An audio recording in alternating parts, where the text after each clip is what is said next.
of the internet. But you changed it to live right now. Yeah, I did.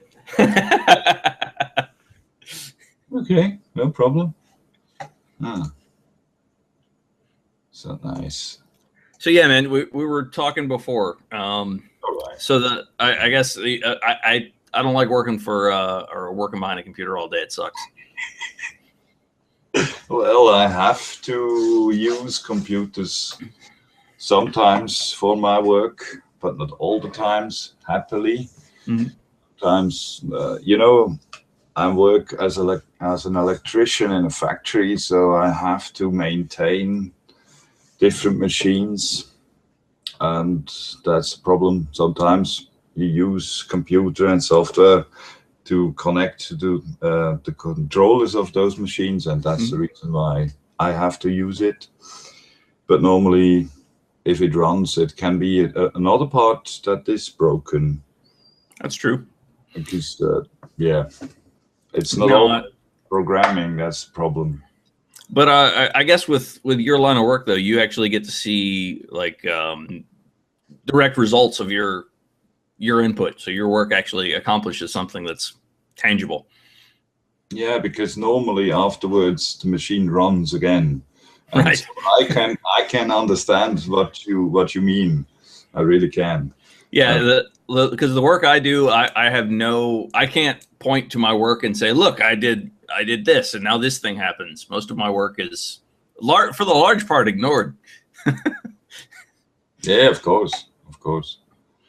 Yeah, I know the problem. Well, that's the whole idea behind doing these videos is that I don't want to do what I'm doing anymore. Like I get paid a ridiculous amount of money. Not that it's a whole lot, but I get paid a ridiculous amount of money for what I do. And I just don't want to do it anymore. I've got no cards in the game, I guess. Okay. So you lack a bit the feedback of your customer. So you don't get to have this information if your work was helpful for them or not. Yeah, for the most part, but my work is a lot of it's intangible. So like I do information security. So I look at basically computers all day. But I look at, if we get a virus infection or something, I got to trace down like where it came from, who got or how it got in. I'll do compliance investigations to make sure people aren't like stealing time from the company or stuff like that. But the broad majority of stuff I do is just advisement. So I sit in a lot of committees and a lot of meetings, and I just talk about, okay, from a security perspective, you should probably do X, Y, or Z. And I used to be really into security. I used to be an ethical hacker. I did that for about 3 years. Basically, I broke into banks and got paid to do it, and that was a lot of fun. But the whole rat race in the technical field, I'm just so tired of it. I would much rather do something a bit more creative or a bit more something I can be passionate about. Like I used to be with computers. I'm just not anymore. So that's the whole idea behind the videos is me trying to potentially do something other than computer work. And we do it on a computer, right? Well, yes, that's true. But I can like, all right. So for instance, like podcasting, I get to interact with people and have conversations with people. I really enjoy that. And I think that's something that I'd like to pursue. I'm not asking to I'm not trying to make like millions of dollars or be rich or anything. I just want to be able to live on, doing something I really enjoy doing. And, with podcasting or with making videos, you can get to that point. It's just really hard to do that. So that's what I've been trying to do. But if I can get to the point where I'm making, a decent amount of money, just enough to live on, it doesn't have to be a whole lot of money. But when there comes a point in time, I shouldn't say if there is, because it's going to happen. I just don't know when or how I'm going to get there. But when it comes a point in time where I'm making enough money to, I guess, make that a job, then that's what I'm going to do. Even if I've got to cut back on a lot of the other things I enjoy in life, as long as I can do something professionally that I enjoy doing, something I'm passionate about, I guess. Yeah, of course, because it's always about being able to be free and to be recognized in work. That's the main part. That's my part. I know in work over the years, because I changed work because I really had the feeling they don't need me anymore, because I've done everything that I can to improve, and they didn't really need me. They could interchange me to somebody else. So that was my decision to go. And the next place where I worked, I was shut down. So I really know how the feeling is if you get laid off. Yeah. It's interesting. You don't have to experience it. It's not necessarily to make you a better human. Right. It does, in a way. You Yeah, I appreciate totally get that. what you have. Yeah. Because normally you don't. Yeah, you know the saying. You don't know what you have till it's gone. And yeah, right, it is. Yeah. But I have not only downsides to it, I have upsides. So Well, good. I have to say I don't miss night shifts. I enjoyed my night shifts. When I was in college, I worked as a security guard from 6 at night till 6 in the morning. Okay. And I really enjoyed the night shifts. Also, it was a job that I really didn't have a whole lot to do. It afforded me time to study and stuff like that. But I had to do like one patrol a night. I mean, it was a really easy job, but at the same time, it wasn't something I was interested in. It just afforded me the time to do something I was interested in. Yeah, of course. Yeah. Which at the time was computers. Yeah, it was different for me because my night shift was with the printers, and I'm a problem solver as you. Yeah. And timing was the problem, because if you have a standstill of those machines, you have only 10 minutes, and at night it's kind of exhausting, I would say. I can imagine. So you said that you'd gotten laid off? Yeah. It was printers. Over 200 years they made newspapers, and they're still doing it, but not printing it itself. Okay. So they just laid off all the workers. It was around 150 people. Wow. Yeah, it was not expected, because otherwise my boss at that time told me, when management told us that they will shut down the printing press, and yeah, he wouldn't hire me, because he hired me in July, and they told us they closed down in November. It was exactly a month ahead of Christmas, so timing was very nice to have 150 people feeling very depressed. Yeah, I get that. No, I've never. That's one thing about me. I've never been fired. Any job I've always left, I've left of my own. Yeah, me too. Will. And it's like I said, I even though I don't like my job, I still do a good job. Like I'm not going to take a paycheck and sit on my ass all day.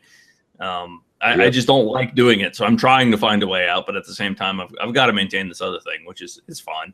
It's doable. Like if I had to do my professional job all the time, or for the rest of my life, I'd be fine with it. It's a decent career path. It's just not something that I'm really all that interested in pursuing anymore. Okay. But I'm sorry you had to go through that, man, with the whole. Or I guess my question then would be: Did your government have any sort of? Did you have any sort of I guess safety net or anything that they provided for you to help, I guess, find another career or to get you reemployed? Yeah, we have something laid out in our law already. Mm-hmm. So they got the help, all of those who needed it. But trouble is, you got to have to be pension to take your pension checks and laid off work when you reach 65 in Switzerland at the moment. You should, if you're male, if you're female, it's 62. but they decided you can go earlier, and they decided at that point they will do it with 58 ages. Okay, so we're going the opposite direction. We're increasing the age. Yeah, I don't know what our age is, but we keep raising the age of retirement. Normally it is like this, but it was a special occasion because we in Switzerland have really big problems to get hired at a certain age. Yeah. And I am just 40, but I still had troubles to find a job afterwards because recession was the key. The euro problem that we have right now, or still have right now. You know, Swiss franc is too strong compared to the euro. That's the reason why we have cutbacks everywhere and no raises and everything like that. And that was the main problem right now at that time. And that's the reason why they told people who reached the age of 58 within this year. They said it's easier to get to you in retirement than try to search for a new job. Yeah, it's kind of forced retirement.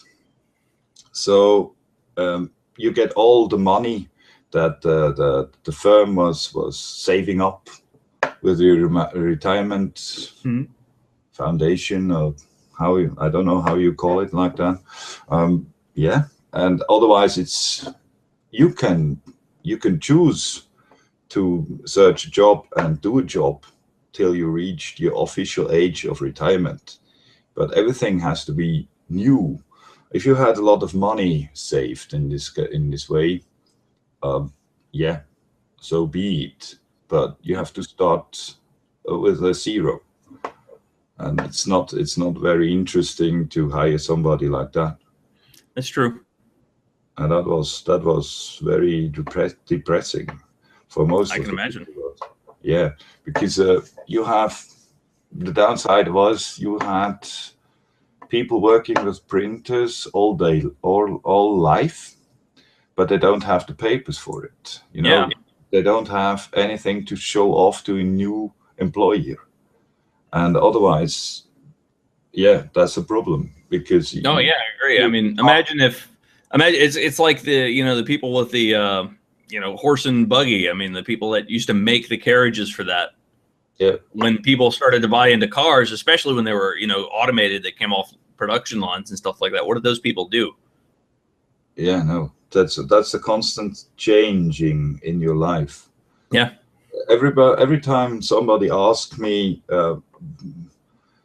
how can I feel the change? Then I look at them and said, it's even the time changes right now, and especially the date. Tomorrow is a new date, and we really can't reach the same date as today or yesterday. And sometimes people get what I mean with it, to accept changes. Always look forward. It's kind of well-used phrase. You know, it sounds not very interesting. No, but a lot of the best and most profound advice that I've found to be is all very simple and very very obvious, but sometimes it's just not. I guess it's not a place that your mind often finds itself. Okay. Like I'll get my wife or one of my kids or something. They're worried about something that had happened in the past. I don't know, whatever it is. But trying to explain to them that it's in the past. You can be upset about it if you want, but the key there is to really learn from it and move forward. It's not. And it seems like a very obvious and simple thing, but a lot of people don't. A lot of people just don't realize it, or even if they do, like they can have that thought, they don't put that sort of thought into practice. Yeah, my mother was my big idol in a way, but in a negative way, in that way, because she was living in the past and she was always thinking about what could I have changed in the past to avoid being here or living like this. And it made me the person I am right now.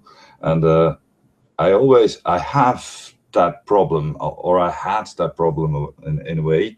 I always had to think about instances with other people where I try to change it in my mind afterwards. And there was a day when I had to say, stop doing this because it's not really helpful. You can, in a way, you can prepare yourself for the next encounter with the same person and almost the same instance, but it doesn't really help you much. So yeah, I agree. Something that I had I recently, as I've gotten older, something I've learned to sort of adapt as a way of thinking is seeing people as more of a collection of their experiences, and less as, oh, this is just, some dumb fuck that's in my way in traffic. It's letting go of that and understanding, that they are their own person. They have their own, their own reason. They're trying to get to work, because they've got kids and they're, or even in dealing with people at the office, some of them are real shitheads and I cannot stand their mere presence. However, learning to accept them as a bunch of pieces that of their past, all of their experiences and everything that led up to be that person that they are. Exactly. And getting angry at them for the person that they are, getting angry at them for the past experiences, the things that made them. I mean, that's not doing any good. It's more learning to deal with that person. I don't know. That's more of a thing that I've been kind of learning. Yeah, of course. Yeah, of course. That's the way. Funny you mentioned it. Traffic, because right now I'm really guessing you are in the position to work from home. Yes and no. So it's a weird sort of thing. Yeah, I can work from home. I have that ability. The problem is my boss doesn't always like me to work from home for whatever reason, and I'm not entirely sure why. As I always tend to do better work at home because I'm less distracted by people that are coming into my office or, they're having a birthday party down the hall or something like that. I tend to work a lot better from home. Yeah, of course. And I hope nobody from my office is watching this. And I'm not aware that I'm not conscious of them being aware of any of my YouTube channels. However, fingers crossed. Right. Well, when I do work from home, there are instances where I just sit here and I'll sit here and play on guitar or play on banjo, but that's between, I'll work on something and then I'll sit down and I'll take, 15, 20 minutes to just relax and go do something else. And I find that I have much better work, and not only the quality of the work is much better, but also I feel better about the day. Whereas being at work, I have to be in this, I have to be in clothes I don't want to wear, dealing with people I don't want to deal with, and being in a place I don't want to be. And, especially I work for a Catholic organization. So they very strictly enforce, if they were to find out that I was an atheist, I would be fired immediately. Really? They do not tolerate that at all. You have to be religious, and even to order to be employed. Okay. God bless you then. I know. And not only that, at least 4 times a week, I lead a prayer. Okay, nice. I'm not religious at all. I've got a few philosophical ideas that follow some of the tenets. I guess Buddhist would be the closest thing I would possibly come to religious, but even that is I don't believe in any deity. Not that I think one's possible.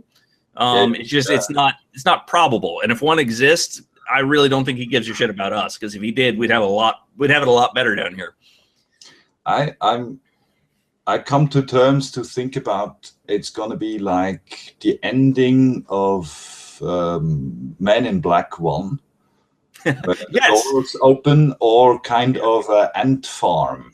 The whole world is an ant farm, and all the mighty, whatever, gods or whatever, just watches us to how we struggle.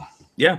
Well, I've there's a theory that I've recently subscribed to, It's a pretty cool idea.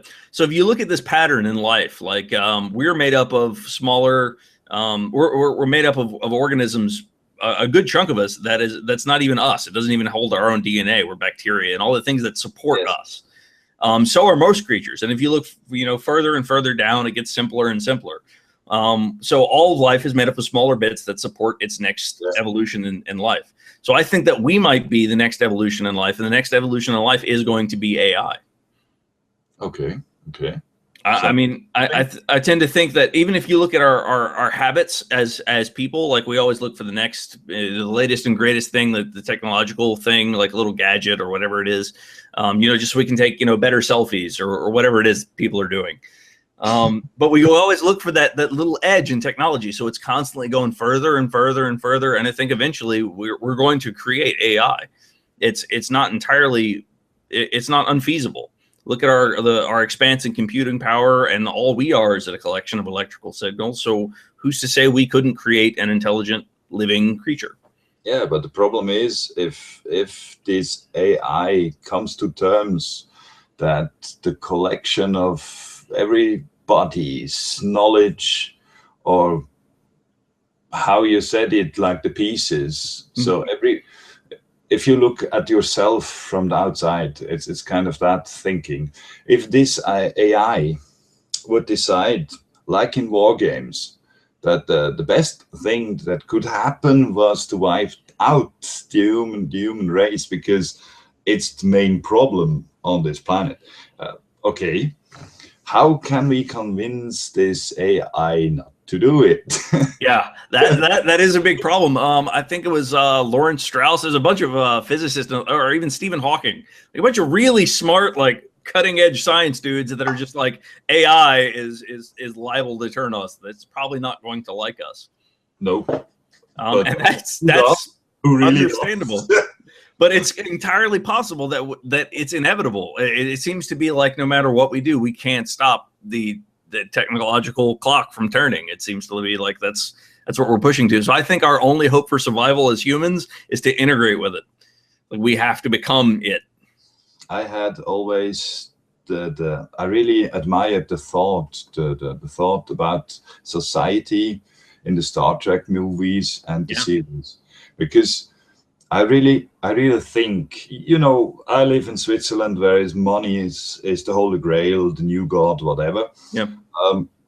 I really think money is a big problem. Oh, I definitely think money's a huge problem. I think it's probably one of the biggest problems we have. It's the biggest mistake ever invented. But I totally agree. Because you can't really measure the amount.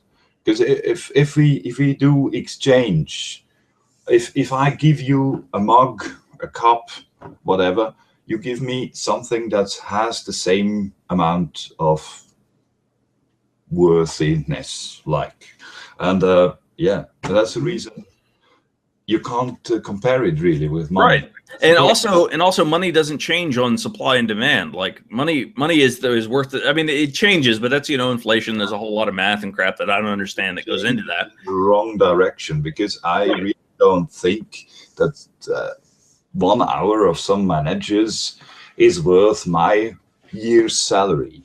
Right. I totally agree with that. All right. So here's an example. In my department, I am the only engineer, the only technical person in my department. I have 2 bosses and me. Okay. So I have 2 people overseeing my behavior. Yeah, I know. And this is only a recent thing.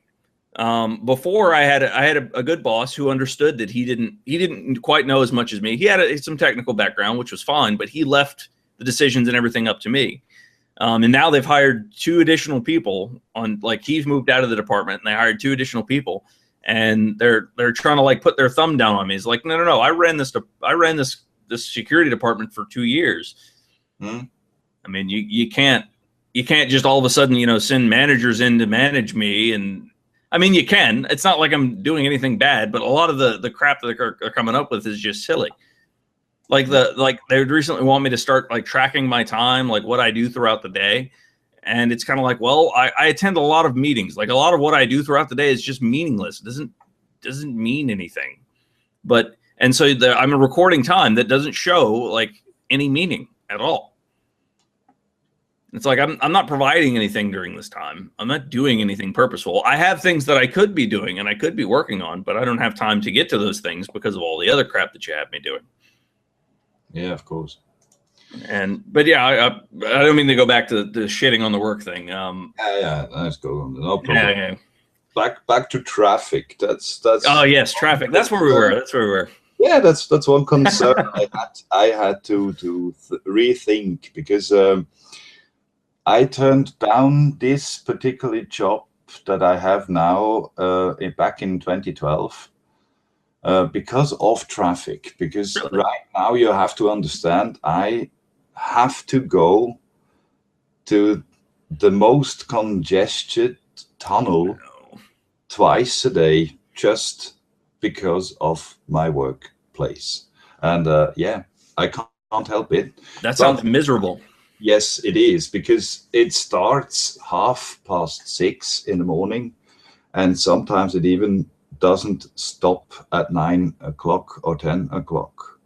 So it's unbelievable. And I know I saw traffic in America. The only difference is we don't have 8 lanes. We just have 2. Yeah. But 2 is enough. Oh, I know. We have a traffic problem here. I'm not sure if you're aware of the big Hurricane Katrina that had come through here. Yeah. So that hit one of our biggest cities in the state. That cut through New Orleans, and we're only maybe an hour and a half away where I am now. So a lot of the people that were in New Orleans were displaced, and a lot of them came here. So we jumped from a medium, we're a decently sized population, up to an incredibly huge population without any increase in infrastructure. So our traffic here is absolutely just abysmal, which is why a lot of people and a lot of businesses around here have been trying to put in the work from home thing. Right now, I work from home, or at least I try to work from home once a week, just because I don't have to fight with traffic. I just have a much better day. Traffic here is it really depends on when you go, though. Because you can get out of the city pretty quickly. Yeah, but timing is good. But in my case, it means I have to wake up at 4:30 in the morning, and it's just my decision, because I like to be up and about at home for an hour before I have to go. And if it's summer, in a way, I can use my bike. It's a bit it's a bit faster, but I lose time with gearing up and gearing down. That's the problem. So what's your commute time? How long does it take you to get from home to work? 30 to 35 minutes without traffic. And I had a really nice first day, because my way home lasted for 2 hours. It was very interesting to start with, and it was always it's the best time I really had since then, because the other times I lasted for 1.5 hours, sometimes an hour. Wow. It really depends. But what I experienced to watch myself is when I was younger. Maybe it's age, I don't know. Maybe it's resignation in a way, because when you go and push forward and think you can be faster than the car in front of you, you have a freaking miserable time. You do. You really do. But I would say it started about around a month ago. I started to be in the slow lane and stay in the slow lane and be. It's about be faster than the others in the faster lane, and have no problems with rear ending, because nobody in front of me was braking unexpectedly. It's so much easier, but I only can shook my head on having a look at the people in the fast lane, because they really think it helps to accelerate and braking hard, almost like traffic accident, because I think it's about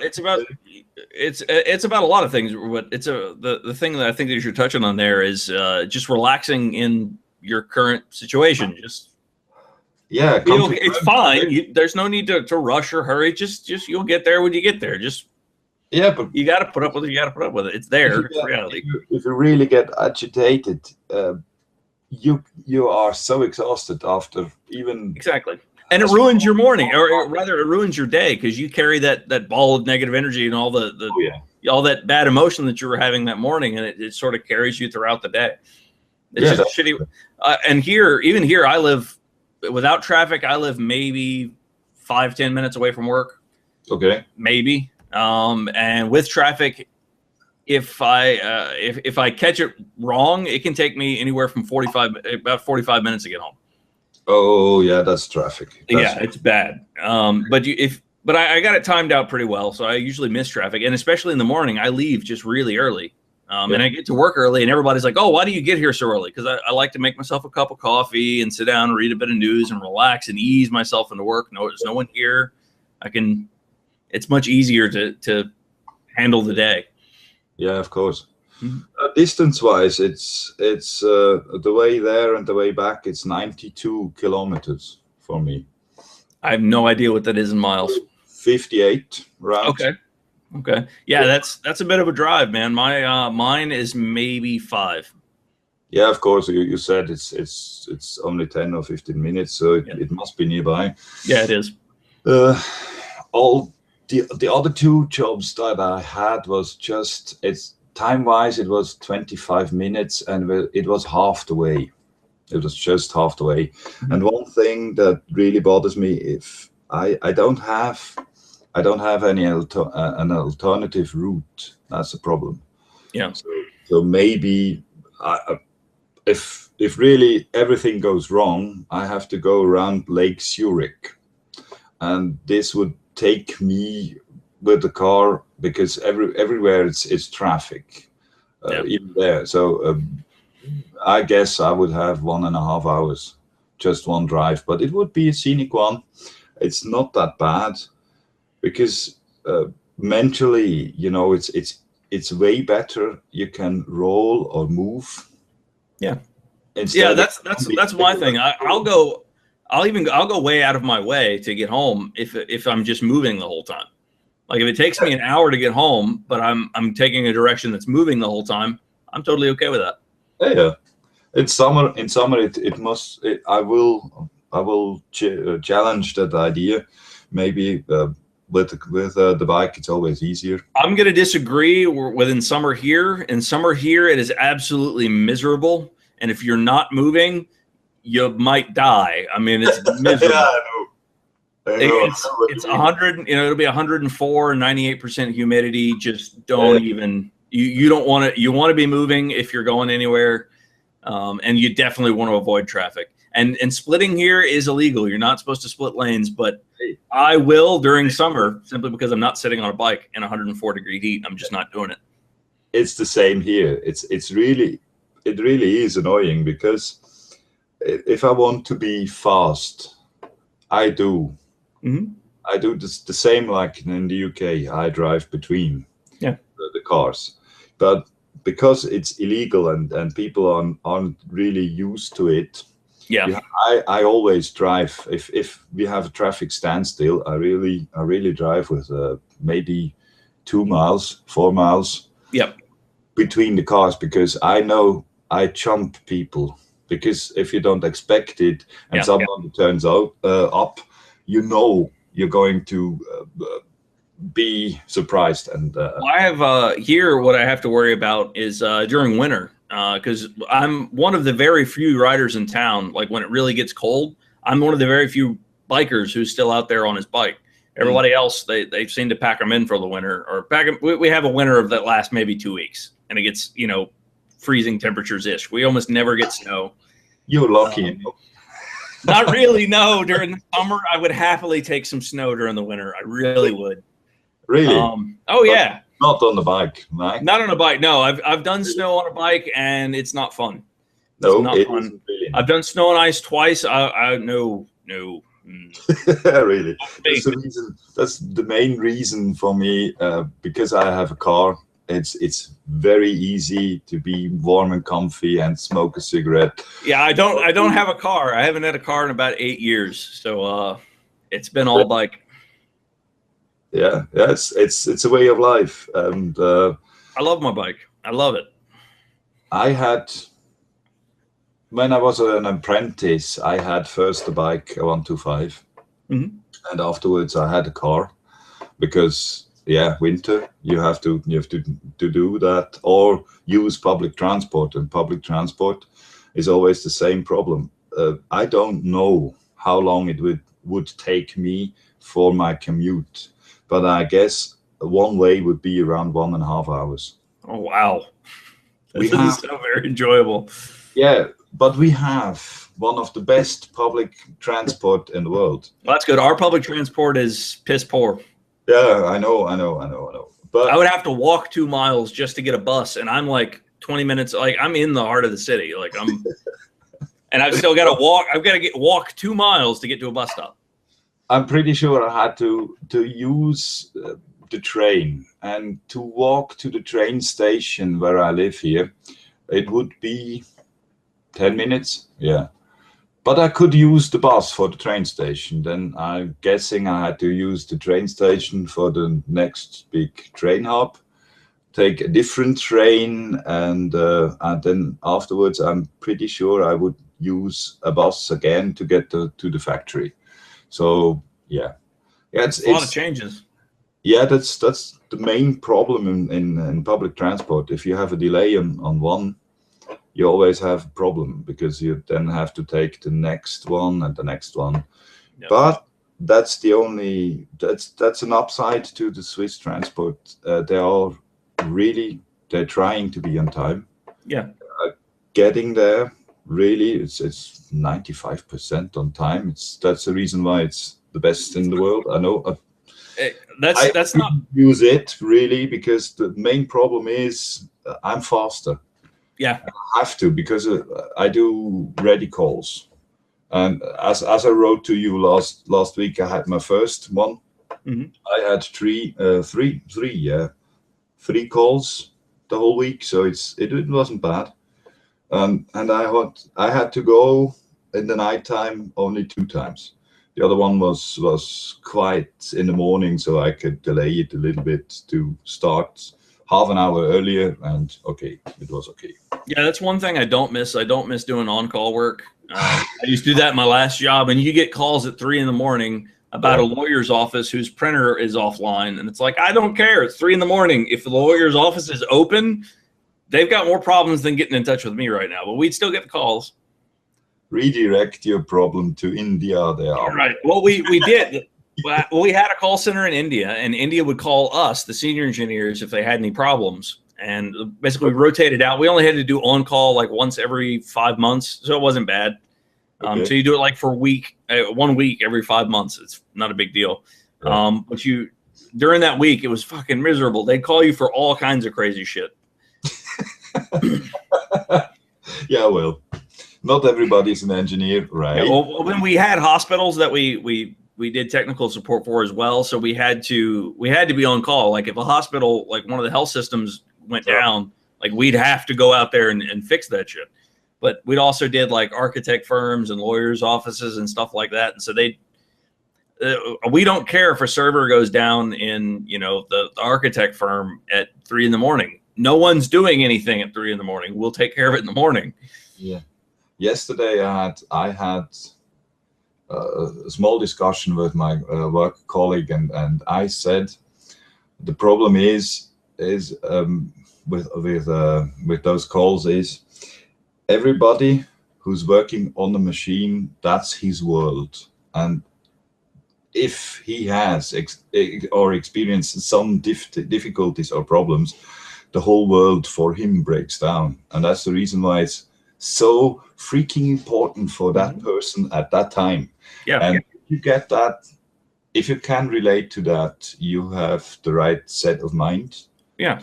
To do this kind of boring or exhausting work. Boring, I like it. But yeah, but not all of the factory workers always can understand that I am responsible for every machine and all the lights and everything, Yeah. and not just your machine. So yeah, timing is a problem, and everything has to be fast, fast, fast. You know. Oh, I know. I've worked various IT jobs. Only in the past 7 years have I done security. Um, and I've done it all from computer repair to all the way up to server grade stuff, and then network engineering and stuff like that. And I don't know. I probably lost interest with it about probably about 10 years ago. But You're old. I keep trying to. I know. But I keep trying to find. I keep trying to find something new and exciting about it. But I think I've reached the end of the line with that, and I just don't. I guess so. I'm happy. Maybe it's lost its mystery or something to me. I don't know.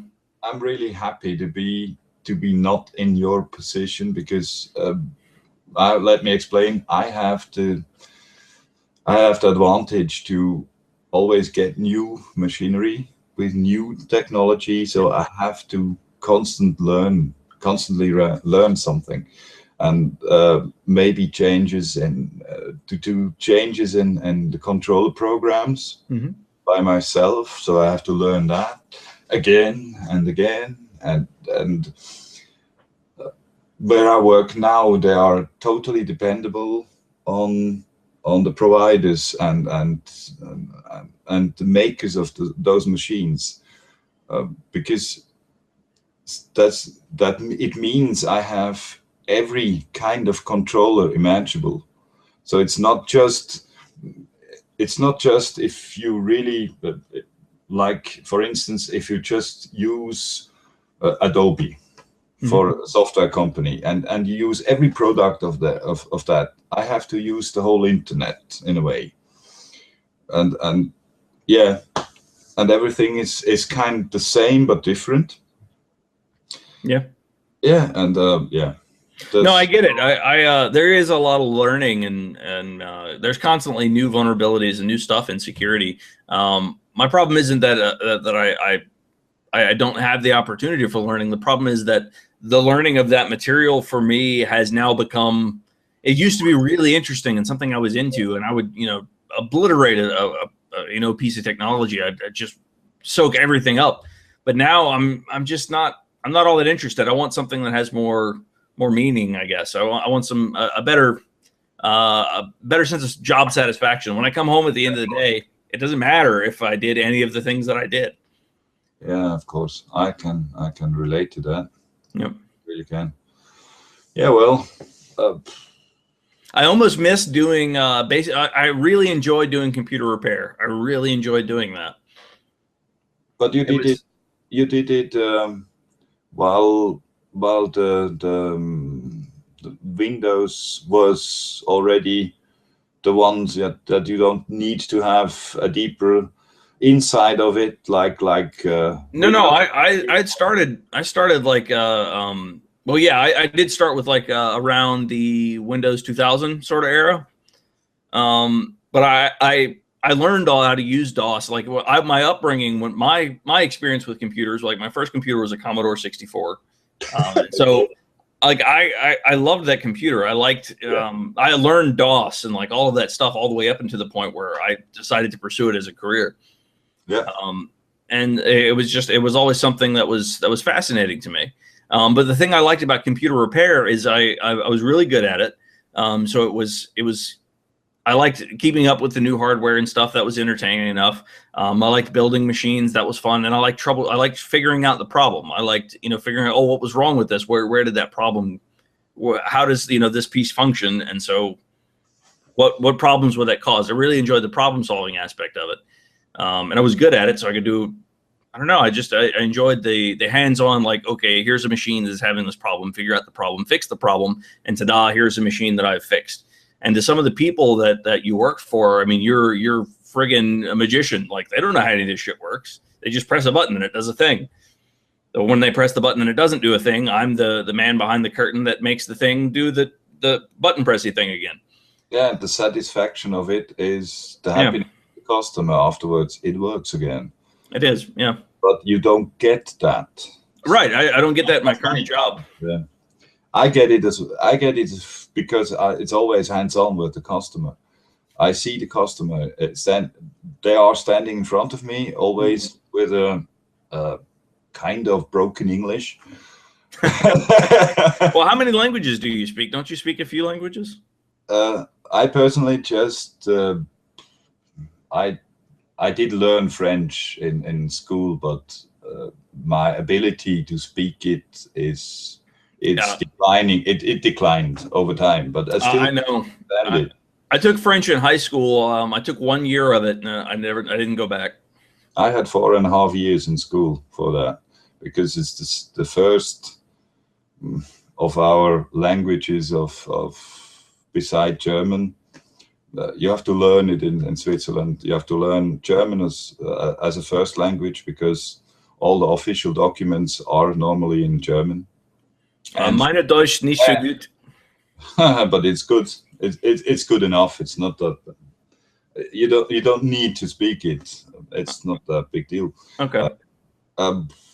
Yeah, and Italian, and there's the fourth language. It's a small language. It's somebody said it sounds like Portuguese. Really? Yeah, it has similarities to Portuguese.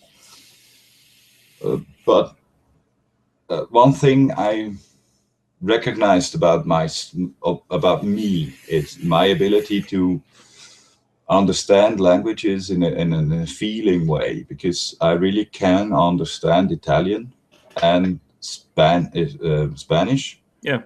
And I really can't understand the fourth language that we speak here in small parts of the country. Mm-hmm. And yeah, that's about it. No, as a Swiss German, I have the ability to understand the Dutch. Yeah, yeah. I experienced it because last year I did a German tour.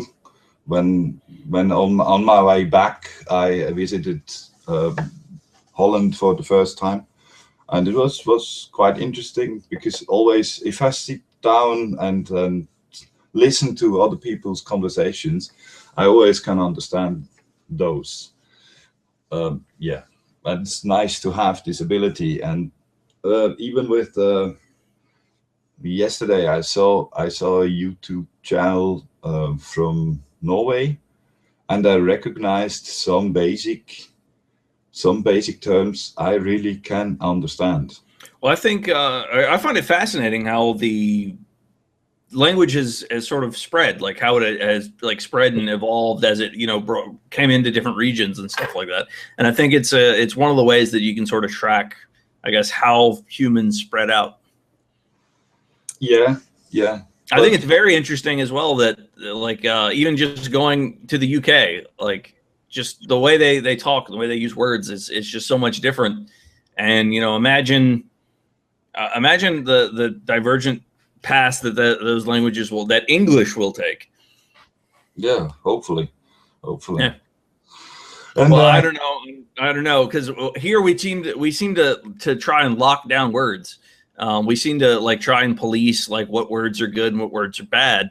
Like you go to the UK and you say fag, everybody thinks cigarette. Here they think it's a slur term for a homosexual person. It's like no, it's not. It at one point in time when I was growing up, it used to mean stupid. Like we'd call somebody a fag if they were being stupid. Yes, it's the same. It's kind of the same in the German world right now. You have a word for horny. Okay. And when I went to school, my German teachers told me that this word was used in the Middle Ages like normal. Yeah. Really, everyday word. And now it is a sexual related word. Right. What I absolutely love here are like when you refer to chicken, you refer to light meat and dark meat. the reason that is because at the time that came around, it was thought of to say thigh and breast was considered rude. So I think it's fascinating that people that like the words that we find offensive, the words that we find rude or uncomfortable. I think the evolution of how those words change, I find it amazing. But I don't like the idea of trying to police words in a way that like locks them into a certain thing, because the whole language, it's a living thing. It sort of flows and it develops over time. One thing I really didn't understand is everybody in the English-speaking world most of the time have had political correctness and really watched their special language not to insult somebody. Yeah. In Switzerland, if you see a fat person, then it's a fat person. Where's the problem? Right. It's not horizontally challenged, because everybody that speaks like that is mentally challenged. That gets me in so much trouble, because like I just call things the way they are. Like if that's a fat person, then that's a fat person. I mean, I'm not gonna. I know better. Like I've learned through experience that's not something polite to do for some reason. But like get over it. I tend, exactly. So you are fat. That's fine. Like I am as look well. At you. So I can. Yeah. Right. Exactly. I'm a bit fat, but it's not obese. But technically, I am. Yeah. So what? I can get over it. I had my childhood. Right. Children are great in that matter, because they are speaking their mind. And exactly. I love kids. Has a problem with it. Right. It's only those fucking adults with problems. Right. Well, that's one thing I'm trying to impress on my kids, because I know where they're going to learn curse words from. They're going to get them from me, because they're such an ingrained part of my language that I will use curse words in my language without ever actually having known that I used that word. It was just something that was there. Like I'll say shit or fuck or anything like that. That's just it's a natural part of how I talk. And so I know where they're going to learn them. It's just I want them to understand that those aren't necessarily words you can't use. They're just words that there's a time and a place for them to be used. Exactly. That's the reason. And I believe it was 10 or even more years ago, I recognized that the Swiss television were starting to use certain words or don't use certain words. Like we never had somebody say in Switzerland, and from now on we should use this word instead of a curse word. Oh, all right.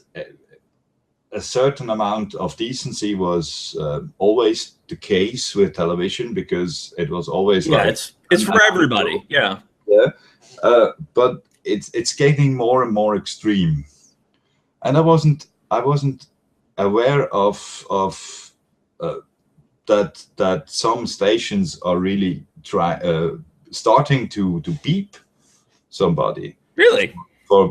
Because I always thought, okay, we are in Switzerland. If you curse, you curse. Right. I've always been against the idea of citizenship, like or not citizenship. What the fuck am I talking about? Censorship. That's the word I'm looking for. I've always been against that idea. It's silly. It's really silly, especially when it comes here. Violence is more than accepted. That's everywhere, and anybody can see that. That's fine. But anything sexual has to be censored and hidden and squirreled away. And it's like, no. You're making psychotic people when you do that, because you're turning sexuality into something that's this mystery alien thing. Whereas violence, that's fine. That's fucking everywhere. Yeah, of course.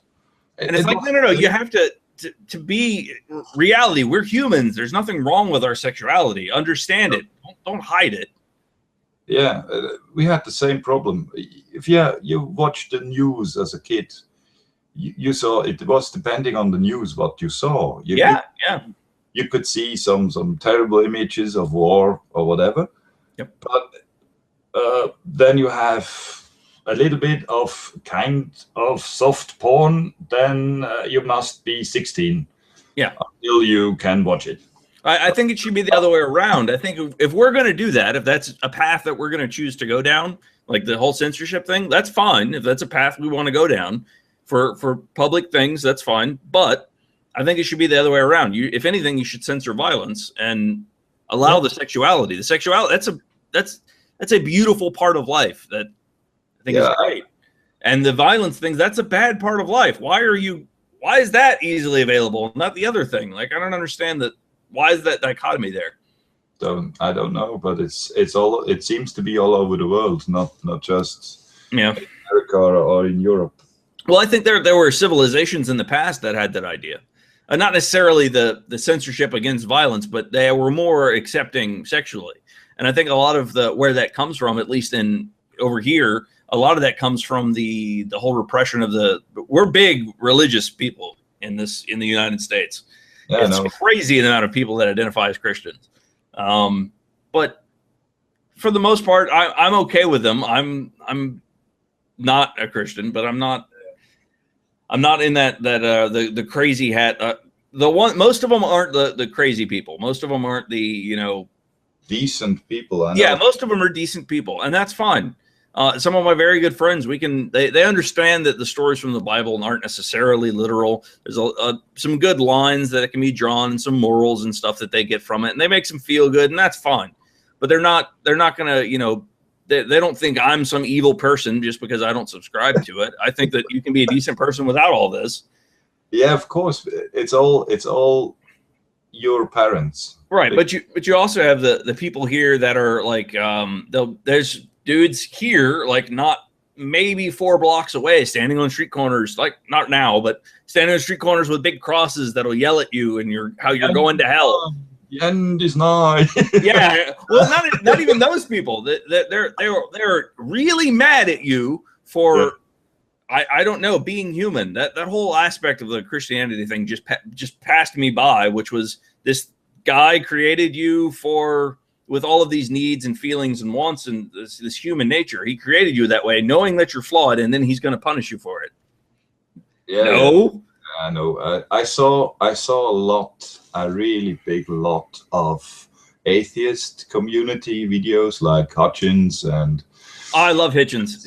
I love Mr. Hitchens. It's sad that he had passed on, but it is. But I love the way he handled the whole cancer thing. I really did.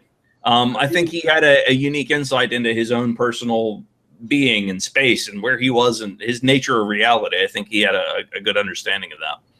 And everything tends to be, in my opinion, it tends to be religion is dangerous, but only if you think about it like this life is bad and my afterlife is good. Right. In best terms for the world, it would be best to ban every religion that thinks of an afterlife. I think so. Because religion is good in a way, but if you really live a miserable life, then I really can understand why we have extremists that try to reach the afterlife faster than everybody else. Right. Well, even some of the Christians here, they want to bring about the apocalypse, and it makes sense if you look at it through their worldview. Like, look at this thing that's supposed to happen after the apocalypse. It's supposed to be wonderful and amazing for all the believers. So why not try and make that thing happen? Yeah, but to them it makes sense. Yeah, but I'm not saying they should. I disagree with them, and I don't think that they should be, obviously not allowed to try and bring about the apocalypse. But I mean, I can understand their viewpoint, but I don't think it should be. No, I don't know. That's dangerous. It's very dangerous territory. But it's kind of a relation between extremism and mental ability.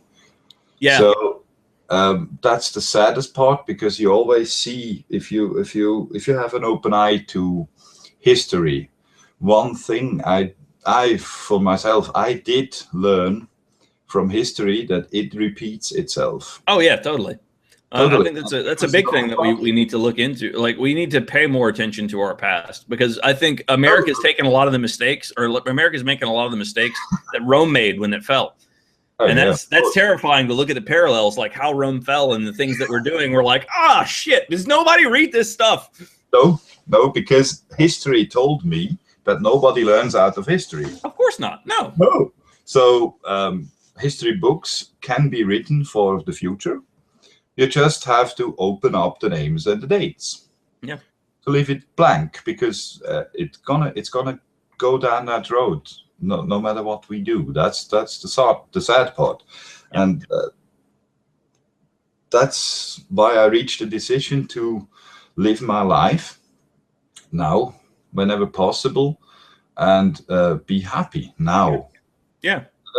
I guess that's the main reason why we both have bikes. Because there is no bad mood on a bike. Exactly. I love my bike so much.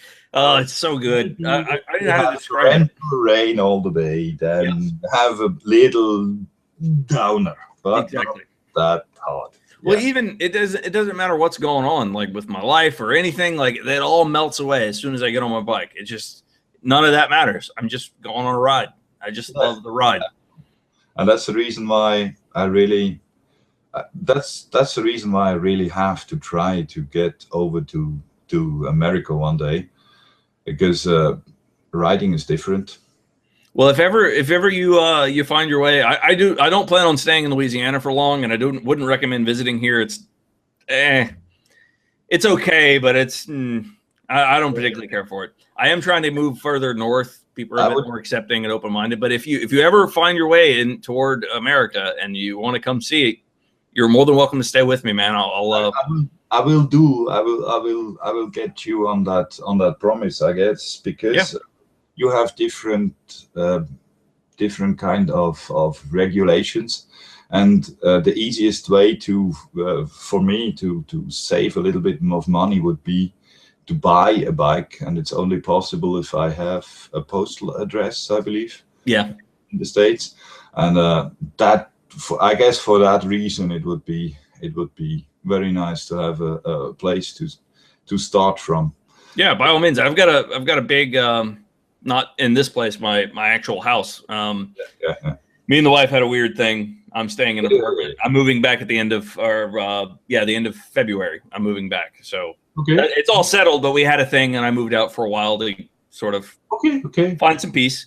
But yeah, at the other place I've got a big overhang, like lots of storage space. I got a little workshop and everything out there where nice. Yeah, that's home for me. Yeah. So yeah, when I got plenty of room. That's one requirement in any place I live. It's got to have space for my bike. Yeah, it's almost impossible here because Switzerland is a land of renting. More than 60% of the people do. Oh, rent. I rent. I don't own it. Normally not houses. We rent flats, and that's afterwards. So well, here most people try and buy houses, which is fine. But I don't for the house. In order for a house to be profitable, like in order for you to make any money on it, if you don't plan on living in that house for the rest of your life, you have to own it for 10 years. I don't want to be here for 10 years, so I'm not going to buy a house. I'm trying to move, and everybody's like, "Oh, you should buy a house." I don't want to buy a house. If you want to buy a house in Switzerland, first of all, it's gonna cost you a lot. I can imagine. Because normally you stay there, and if you ever have problems with your neighbor, you have to manage problems, because it's not that easy to move house in Switzerland. I can imagine. Here it depends on where you go as far as what you're going to pay. Like some places are really, really expensive, and other places are, a dime a dozen. One thing that's very interesting, if you own a place, you can move the place, because normally you don't have basements, right? No, we don't have basements. So that's a difference, because every house in Switzerland has Well, that's one thing. That's one thing I want when I move up north. Is I want a basement. I'm gonna turn it into like a little mini theater or maybe a production studio or something. I don't know what I'm gonna do with it, but I want a basement. I really do. I just like the idea. A dungeon. Yeah, a dungeon. That's it. Yeah. Yeah, I know. I'm weird, you know. You know me. Yeah. Yeah, well. But I do know you, and you're probably one of the nicest dudes I've ever met. Really, everybody tells that to me, and still I am alone. No, it's my choice. It's not that I'm. I honestly don't blame you. This will be. Let me see. This will be my second marriage. And let me see, 2 kids and 1 on the way. Yeah. And if things were ever to go south with this one, I don't think I'd ever do it again. I think I'm done. I mean, I hope everything works out. I think she's good. She's got a good head on her shoulders. We're in a great place right now. But if for whatever reason it doesn't work out, I don't know what the future holds. Not saying anything's gonna happen, but if it does, then I don't think I'm gonna do it again. I think I'm just gonna be done with that whole thing. It's kind of a hard decision, because normally I really enjoy even the company. It's you know, it's well, that's the most of what I get out of it. It's I like the companionship. Even if we're not interacting, if she's just there in the same room, I just enjoy that presence. Yeah, of course, but you have its own. The key, I believe, it's how you handle problems. Yes.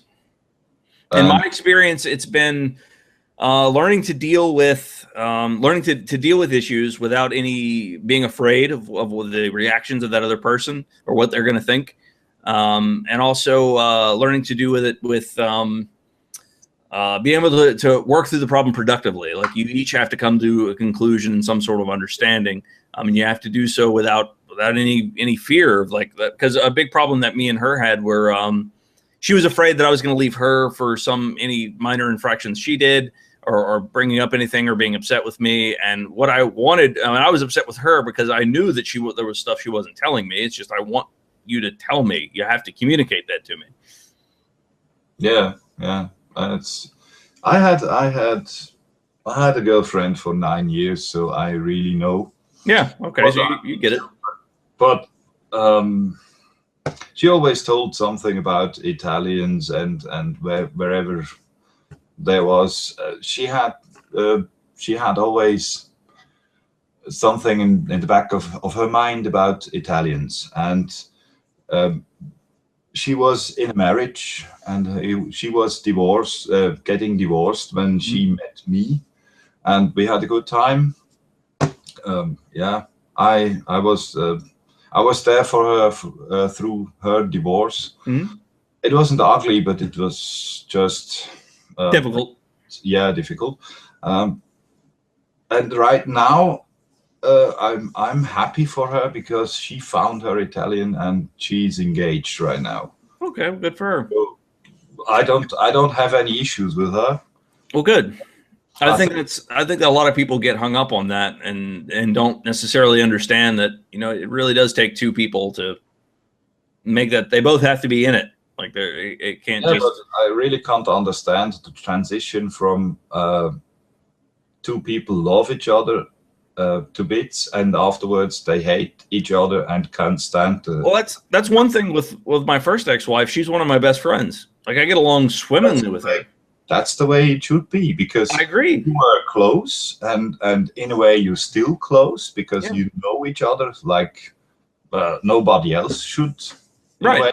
And it's nothing can really change that fact. Exactly.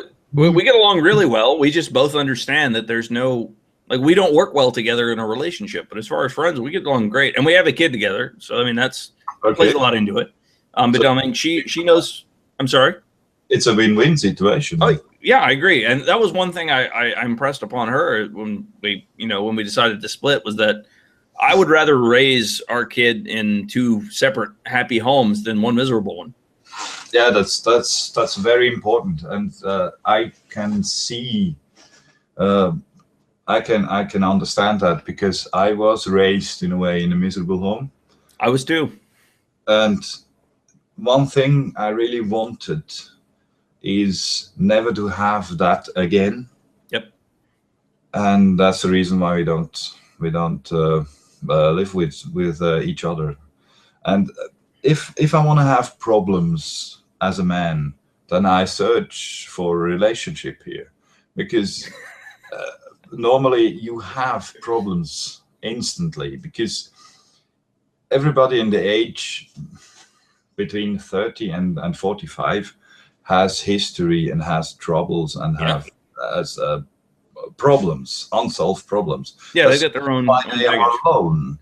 It's not their appearance, right? Maybe it's a part of their personality, but it's always hard to look in the mirror. You know, because you're always your hardest critic, and everything you hate normally is how you behave. So and to understand that and to be able to overcome that in certain instances is very hard, and a goal in life, I guess. But right now I would say my life is exhausting as it is, so I would say that is the reason why I don't search for any companion or relation. So I honestly don't blame you, man. I don't blame you at all. It is exhausting. I told my wife recently, I said, look, I'm not going to lie to you. I truly enjoy having this apartment away from everything and everyone, because it allows me time to relax, and it gives me my own sense of peace. Because you know, I'm not gonna lie, I do enjoy it. I do miss spending time with her and living with her, but at the same time, I really do enjoy this place. I do enjoy having it. It's nice. It's. I had at one point in the place where I was working was around 64. A guy who was 64 and had a girlfriend. Okay. He was divorced, and she is divorced as well. So they have quite a bit experience how to be together. Yeah. And he always said, having your own free space in a relationship is the key to success. Yes, it is.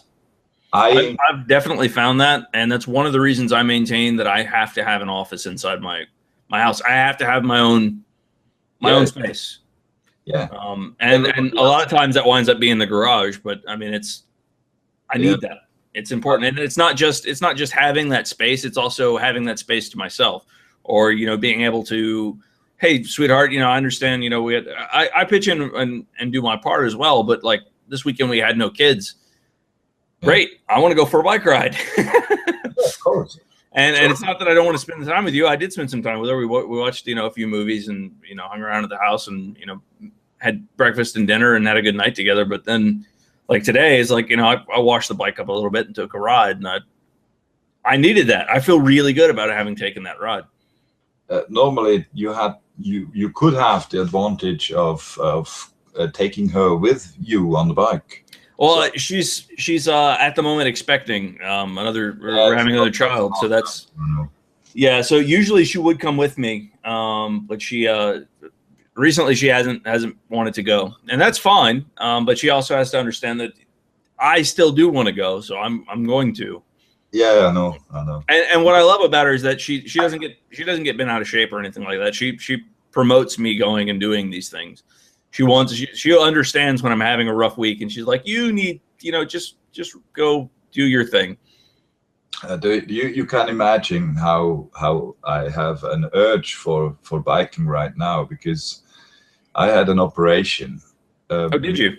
Recently, yes, and I wasn't able to be on the bike. And while I was in recovery, it was the nicest weather outside. Oh no, that's the worst. It never fails. Anytime I can't ride for whatever reason, it's going to be super nice weather. Yes, and of course, right now I'm about, I would say, 2.5 months without riding. Oh no. And yesterday I had to work because it's still today for you. Saturday I had to work, and it was nice and warm.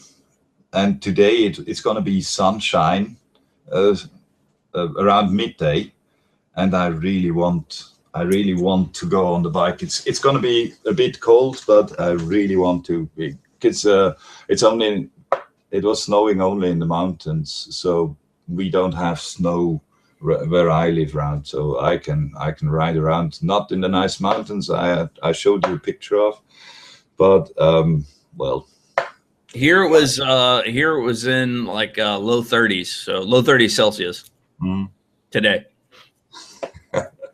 5 degrees Celsius today it's gonna be, but I much prefer riding in the cold than I do the heat.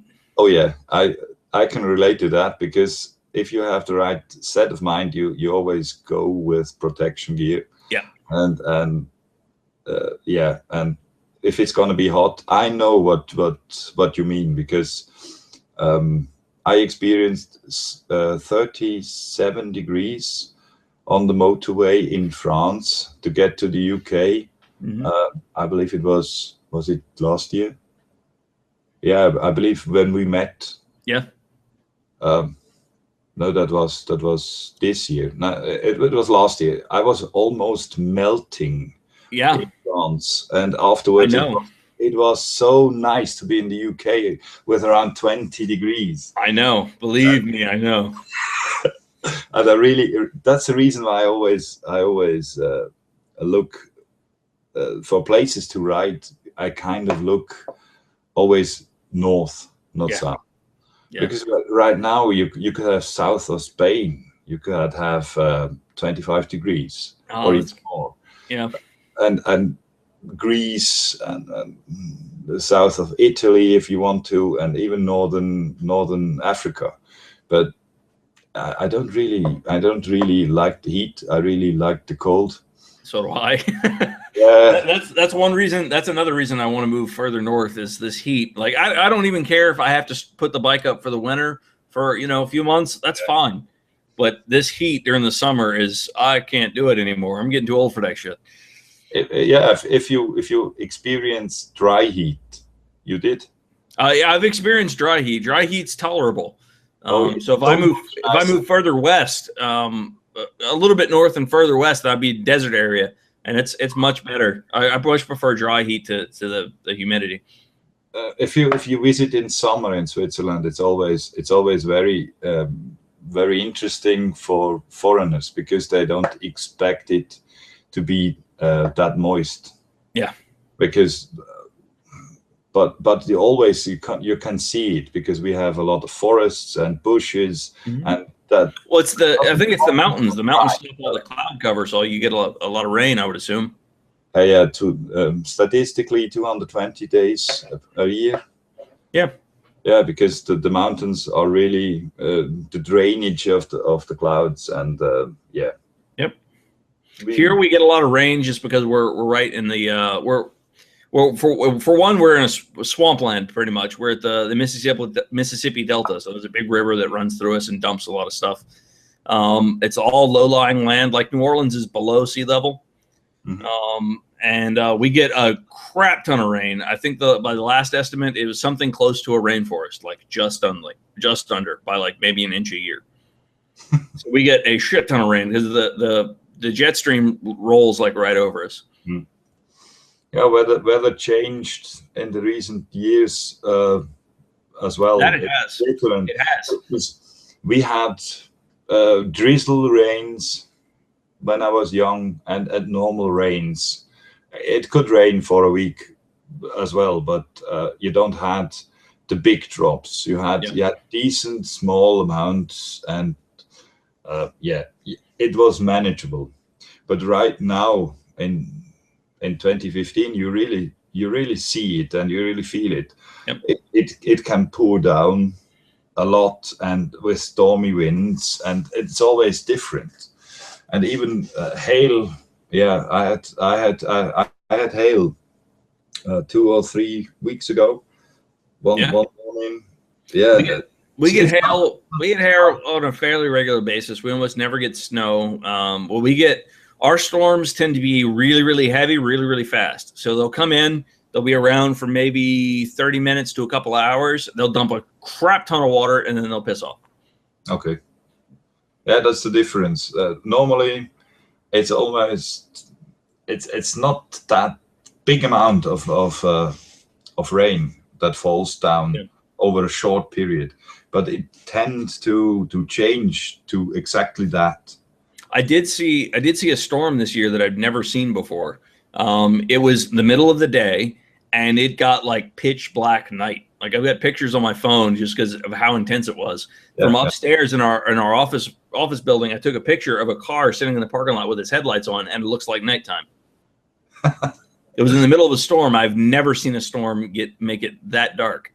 I really, crazy intense. I did experience something like that when I first toured the UK.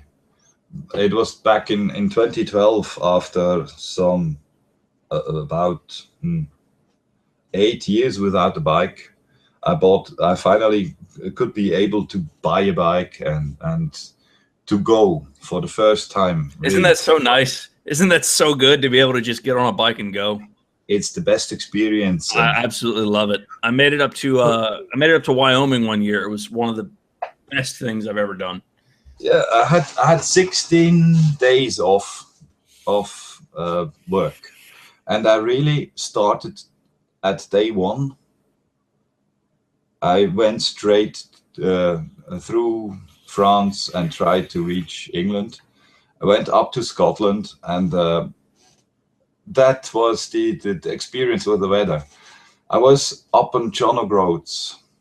It's almost the northern point, the most northern point of Scotland.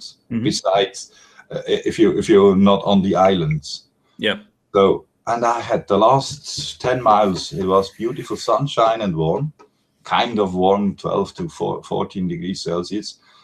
And if you look back down south, you saw that dark area, and you really know I had to go back.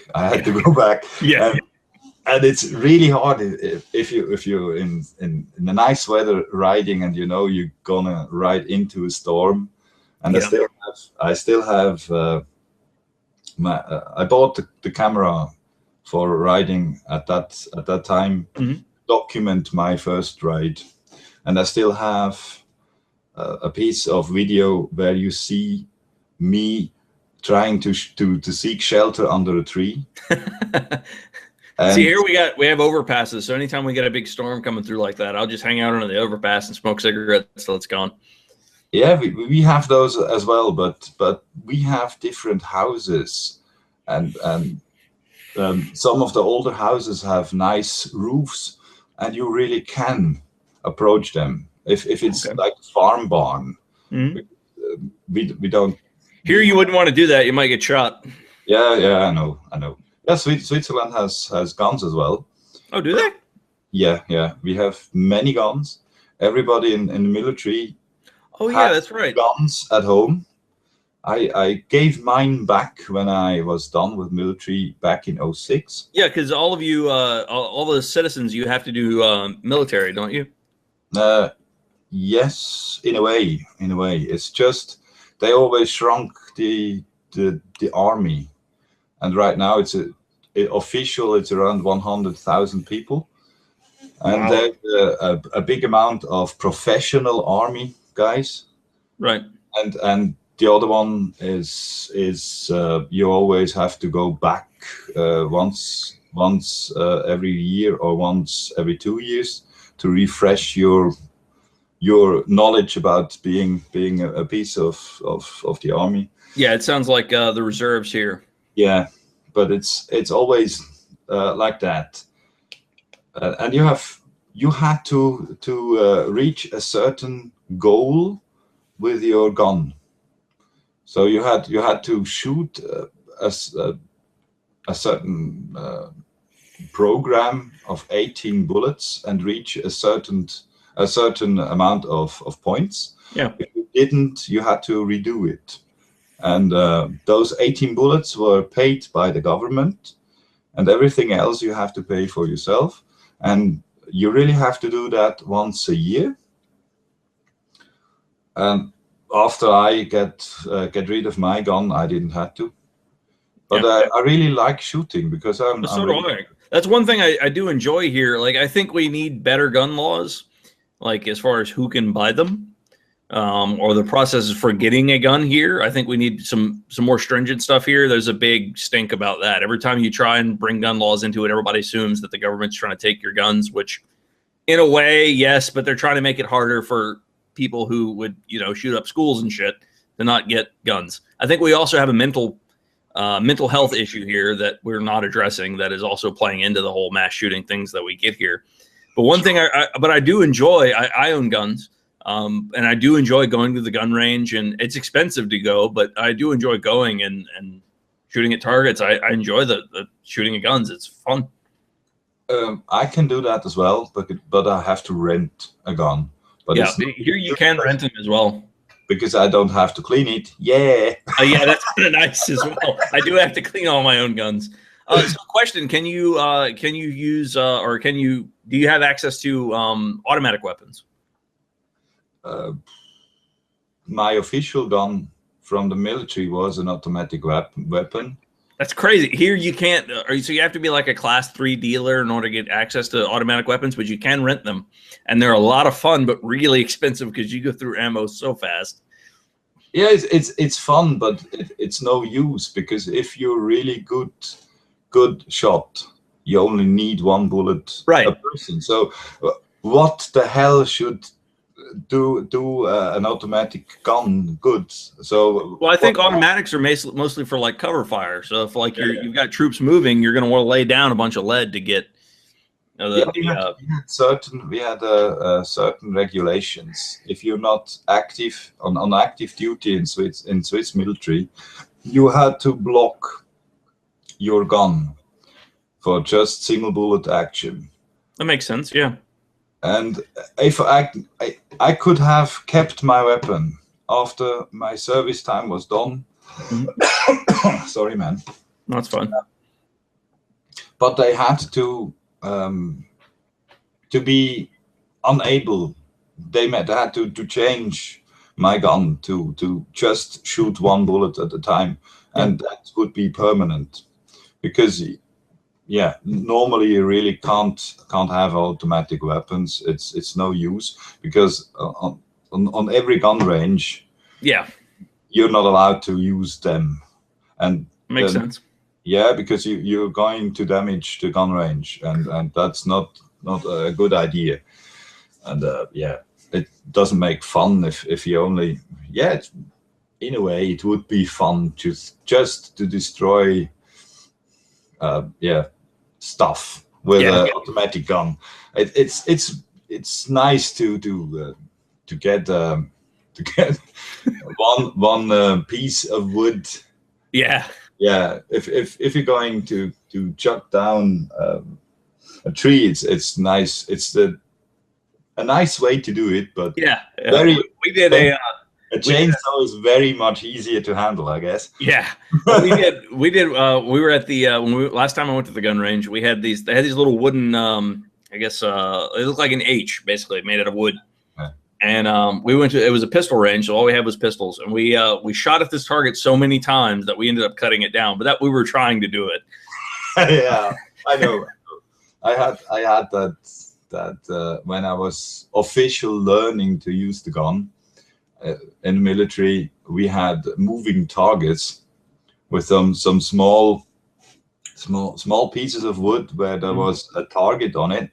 And it was on a chain, constantly moving from side to side. And I was asking my lieutenant if I get something special, if I can mow down that. And he told me, "You're not allowed to target the wood. You just need the target." And I was thinking, okay, I can do both. Well, that's silly. That's absolutely silly, because if you're accurate hitting the piece of wood, then you're accurate hitting anything else. Yeah, and let me shoot the wood. Come on, it's fun. Yeah, but I still had to be on target. So yeah. I just figured out where the wood would continue through the target. Yeah, there you go. I was obeying my superior. Yeah, I was listening to you. Reach the goal. Yeah, it was fun. It was fun. It was just short distance, but it was still fun. Well, that's one thing I kind of want to get into next year is I want to do some hunting. Okay. But the problem is hunting people here. I can't stand the people that hunt here. They drive me nuts. They're usually a fully automatic gun on a duck. It's no. I mean just their not necessarily what they use. They usually do pretty well as far as what they're using. But my problem with them is their personalities. They tend to be very religious and very conservative and very They don't get along with me very well, put it that way. So having conversations with these people is difficult. So I'm trying to learn as much as I can about hunting. My grandfather, I'm going this summer actually to South Dakota. I'm taking my kids on a road trip, really. I'm going to take them over to Yellowstone and actually see some real mountains and stuff like that instead of the little hills they have here. But while I'm up there, my grandfather, he's getting much older now, and I'm going to be picking up a bunch of his weapons. And a few of the weapons are like he's got an old 308 World War II era sniper rifle. Yeah. He's got an M1 like assault rifle, which is kind of fun. But he also has one of the things I really wanted was his hunting rifle. He's got a nice hunting rifle that I want, and I'm planning on using it. I want to go hunting. I think it's a because I've since come to understand the whole hunting thing. I used to think, oh, it was just killing animals. That's silly. We have meat in the supermarket. But it's also controlling the population because we've eliminated all the predators for these deer and stuff like that. So the deer, their population is huge. And in order to keep the deer population healthy, you have to cull the herd because they'll either die of starvation. And that since they have no predators, like hunting is important. Like you have to do it if there are no predators, and there are none here. So, at my last job, one of my bosses I had was a hunter as well. So in Switzerland, there is hunting, of course, and I can relate to that. But I really can understand your concern about being with religious people who are armed. Yeah. And well, it's not just that, but they get really angry. Like, all right, so for instance, even within my own family, I've had a family member of mine. He was fairly young. He was kicked out of his house because he decided he didn't believe in God anymore, and they kicked him out. No job, no nothing. And they kicked him out. Very nice. Yeah, because that's really the Christian thing to do, right? Yeah, of course. Yeah, compassionate. Be compassionate to so these people, I can't. It's so difficult to get along with them. That's the difficulty of being the good Samaritan. Yeah. Because you have to help strangers, not your own family. Well, that's one thing. Luckily, we do have. There are organizations here within our state that help support these young people that are kicked out of their homes for being non-religious.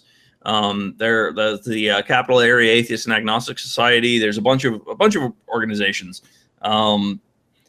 And because there's this huge, especially here, I live in one of the more religious states. It's kind of a Bible belt, which is like this religious band. Yeah, I live like in the heart of that.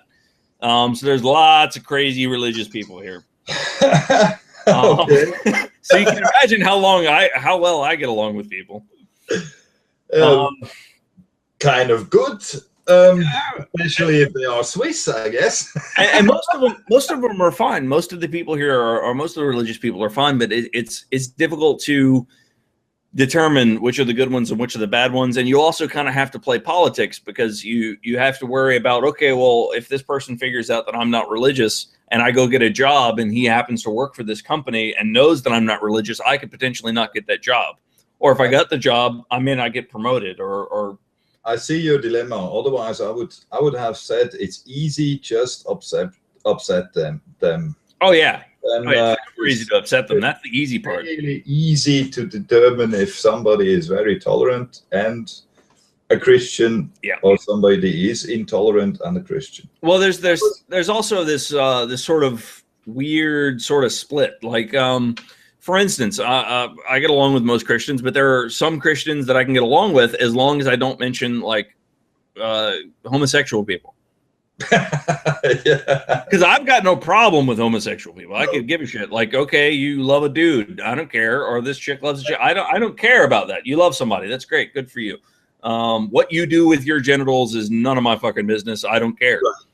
Right. And there are these people that get all upset and bent out of shape about it, and I just can't. If you try and talk to them and have conversations, they just get pissed off at you to the point where they will try and physically intimidate you or kick your ass just because you don't hate homosexuals. Who cares? Yeah. Well, in the Bible, it says it's wrong, so that's why it's wrong. I disagree. Yeah. It's the only thing I don't really understand in the evolution kind of thinking. The problem would solve itself because none of the homosexuals can have kids. Right. But others are really concerned. I don't know why. People think to be a homosexual is something you can learn. Yeah. But I don't think so, because it's in you or it's not in you. Well, my argument was always going to be, okay, well, if it's a choice, I want you to make that choice right now for 5 minutes. Be gay. Go. Can you do it? No? Oh, okay. Well, then it's not a choice, fuckhead. Yeah, it's a good argument. It's a really good argument. Yeah. I try to avoid such arguments here in Switzerland as well, because you really just see or experience the nutters as well here. Yeah. Only if, and it's always on the at that times when you have a really special topic to talk about. That's always then the nutters reveal themselves. Well, that's another one of my big problems with the whole spiritual thing, or the whole Christianity thing, I should say, not necessarily spiritual. They don't agree with evolution. Yeah, no. And I really have a problem with that. Like, the only thing I can think of is I was raised as a Christian as well, and so was I. I was raised as Baptist. I have to say, on the tax papers, I am still a Christian, but the last time I visited a church was because somebody died. Yeah, I paid my respects. It's normal, but I don't go to church normally. I don't either. No, I was raised as a Christian as well, but at the same time, I did go to a really good school that did teach evolution. They did teach this thought, but now there's this thing in the book where they have to teach that, well, maybe God did it at the same time as teaching, here's how evolution works. Yeah, and if you get a grip of how vast the universe is, it would be the biggest waste of space. Yeah. It would be just us. Right. Well, I think the idea that there aren't, some other life in the universe is an absolutely ridiculous idea. Like, just in sheer size, surely there's some life out there. Yeah, we have evidence that we are visited. Yeah, and I really can't understand. You really can't have those narrow-minded people confronting with the fact that we are not alone. Yeah. And there are some beings that are more evolved than us, because you see that because they don't visit us. Well, yeah, exactly. That's a primary reason I think that they're not interested in us at the moment, because we're not quite there. I do think that individuals, we have to sort of take charge and sort of help along that evolution within ourselves. Because I think it's doable. You can actually have a play on evolving yourself as a human, becoming a better human. Yeah, if you think about that, if you had a time machine and would go back in time to meet a Stone Age man, yeah, what would you do with it? And yeah, imagine you not get killed because you look different, and you are different. Yeah. What's to gain for us who have the time machine? We Right. could gain Nothing. something. I believe that's the main reason why nobody is really visiting from outer space. That makes sense because they don't have anything to gain from that. No, because if you have experience, you think maybe that we might get some visitors that are just like teenage aliens that are just like fucking with people. They're like, hey, look, see that race down there? Let's just go fuck with them because they don't know what the fuck this is. Let's just go show up and do some, make some beep boop noises and see what'll happen. Yeah, of course. Why not? Why not? It's always nice to think about a world where the humans are not so important. Well, I think not only that, I think that also in I think just in the nature of reality, I think that there are things that are far more complicated than we seem to think there are. Like maybe there are creatures that exist in alternate states as far as the matter, and they exist on different planes, if that makes any sense. Yeah. It's entirely possible that is a reality, like, because we have a very narrow scope of what we can see and realize. Even with scientific instruments, there's still it's a very small band of stuff we can detect. How do we know that that's the only thing? It took us a long time to discover all of these different like dark matter, dark energy. That's still a big mystery. Or it took us forever to figure out that there's like X-rays and there's different forms of light and the whole scale of electromagnetism. Like that. It took us all, so much time to understand. How do we know there aren't another realities within this reality that in which beings exist, just like you or I, just in a different sort of paradigm? It would explain those kind of ghost sightings some people endure in a way. Yeah. I'm truly open to that.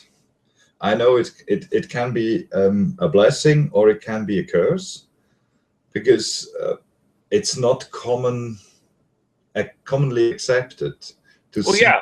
Then there it is, and that's I guess that would be evolving for us as humans to accept that there could be more, and people who can see more. Well, that's what I like about science, really, is that it's open to changing its ideas if you can prove that something is the case. Yeah. That's why I kind of like the whole science idea, and the people that, and yes, that it is sort of a wishy-washy thing. Like, I don't know, maybe there are these other dimensions where there are creatures, but at the same time, like it just seems it's possible. Why not? But to throw all of the science of the things that we do know, like evolution and biology, like all of that, those are things that we do know. To throw all of that under the bus just because some book tells you not to. I mean, my idea about these creatures in another dimension is just as ridiculous as any spiritual text or holy book that's out there. Yeah. I'm not saying that we should, base. I think it's an interesting thought and it's an interesting idea. I don't think it should be taught in science class. No, of course not. That was the silly thing that I believe the creationists over where you live. Yeah, I know. We have a museum dedicated to creationism. Yeah, it's not nice, and I'm still happy. I'm still happy that at least in school in Switzerland, we are staying with the facts. So you learn something that's useful. Yes. And unless you want to be a prayer or what. So, well, I'm also a black sheep in my own family, because most of them are buy into this whole thing, and I've got people within my family that won't talk to me. I've got an aunt that because she had found something, she had posted something ridiculous on Facebook. It was about some handprint found in stone by some creationist guy. And so he was arguing that humans walked the earth with dinosaurs. So, and it was basically, it turned into a big argument against evolution, is what this guy's article that she had reposted on the Facebook. And so I read the article and I came back to her and I said, it upsets me to see you drawn in by stuff like this. And she couldn't understand why, why was I attacking her? And it's like, I'm not attacking you.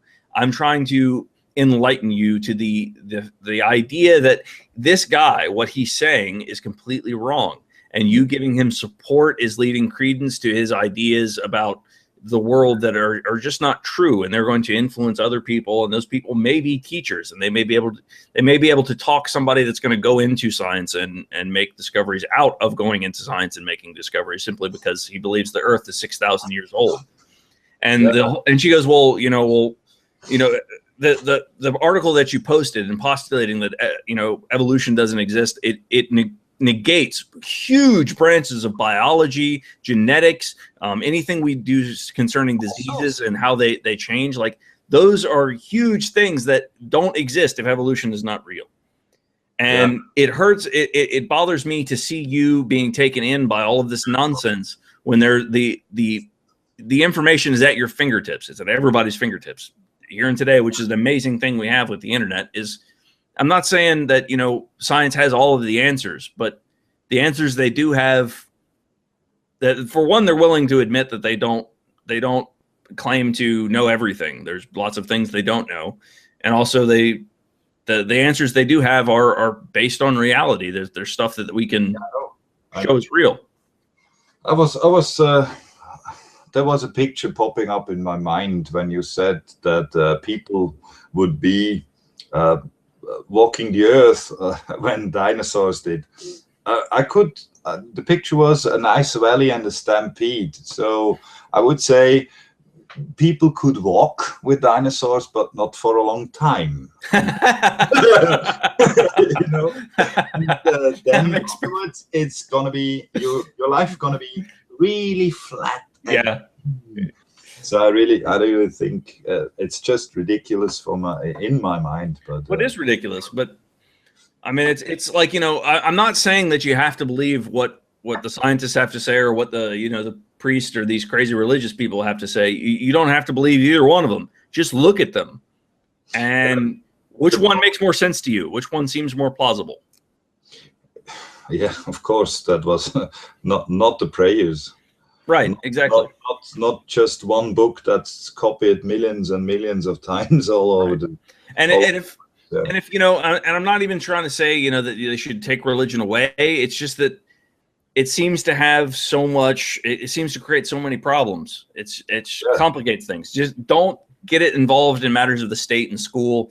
And certainly, I mean, I don't know what to do about the whole religious fanatic thing. I have no idea. I think maybe we'll evolve out of it. I think maybe all of this religious fanaticism maybe religion is in its death throes, because if you look at the population numbers across the globe, people that identify as non-religious seems to be growing exponentially. Yeah, but did you watch the movie Idiocracy? I did. I think it's the first fictional movie that's becoming a documentary. Yeah, of course. And if you see the problem that the stupid they outbreed us by a lot. Oh yeah. And I've got 3 kids, and I don't consider myself all that bright. I have no kids. That's the reason why I'm pretty sure with this statistic going to be right. Yeah, I understand it. I mean, if you look at there's a television program here, or at least there was. The kids have, like, one of the kids is a sex offender, like a pedophile or something like that. But I think it was called the Duggars or something. Well, that family had something crazy, like 17 kids or something ridiculous. Yeah. And if you look at the modern, like, how many kids does the average scientist have? It's less than 1. Yeah, I know. Most intelligent people, they don't have children, whereas most unintelligent people, they have a lot of children. Yeah, I always thought about to solve that problem, and to solve this problem is a kind of simple. You need to have a kind of permit, or like a driver's license to create life. Well, why not? Because I agree with you, but I mean, imagine the hell that would come in trying to implement a policy like that. I think we'd have to be much farther along as humans, much more aware of ourselves and our place in the universe and our impact on the world than we currently are. Yeah, but it's still nice to see that that's everywhere. It's right. And a lot of people will say that, oh, well, are you pro, like, you know, killing all the stupid people? What's your, you know, like, no. I'm not for killing anyone. I just think that we should definitely have some restrictions on the rate in which we populate, and also the quality of people that we're populating the earth with. Yeah, but if you see, if you take a look at China with their one-child policy, it doesn't solve the problem of silly and idiotic people. So the only thing that could solve this problem is to make them smarter, to educate. Right. But education is only possible, and I love the referring of to refer on Karate Kid, because if you have a full glass, you can't fill it up anymore, and that it's so good reference to life. And it is. It really is. Really old movie, but not everybody gets it, and that's I believe it's a part of the problem, because not to be open-minded, not to be able to throw it overboard what you really think you know, and I think new, it's really hard, and it needs a lot of courage and personality, and that's the problem. Yeah, I definitely agree. And also there's a big, I guess, I think a lot of our hangups, I think most people throughout the entire world want pretty similar things. They want to, you know, they want to be able to be fulfilled, whatever it is that they're doing. They want to have food and safety and shelter, and they need all that kind of good stuff.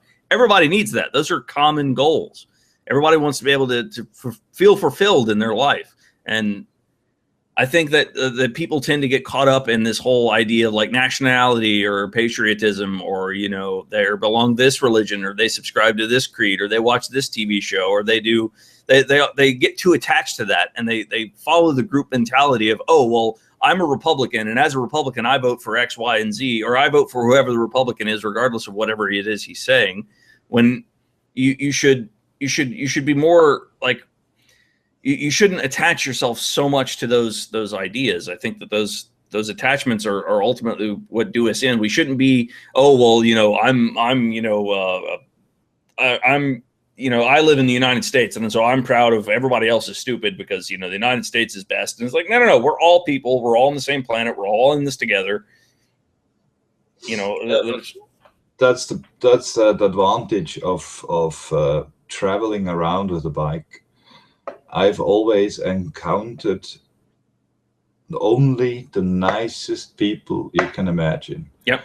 That's the difference between people as a nation and people as individuals. Yeah. Well, even like anytime I've traveled, if I'll pull over to the side of the road to check my map and, you know, just relax for a little bit, and I'm just on the side of the road, and I'll get people that'll pull over and ask if I'm okay, like if I need any help or anything.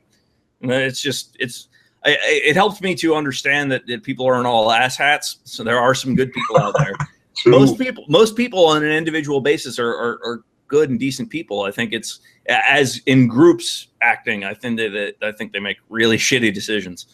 Maybe that, and the problem, I guess, is if you really have to do a transition between a normal decent people and politicians, I believe there is the problem, because afterward it's just the politicians, they don't realize, they don't represent, or they're not doing what I want them to do. Right.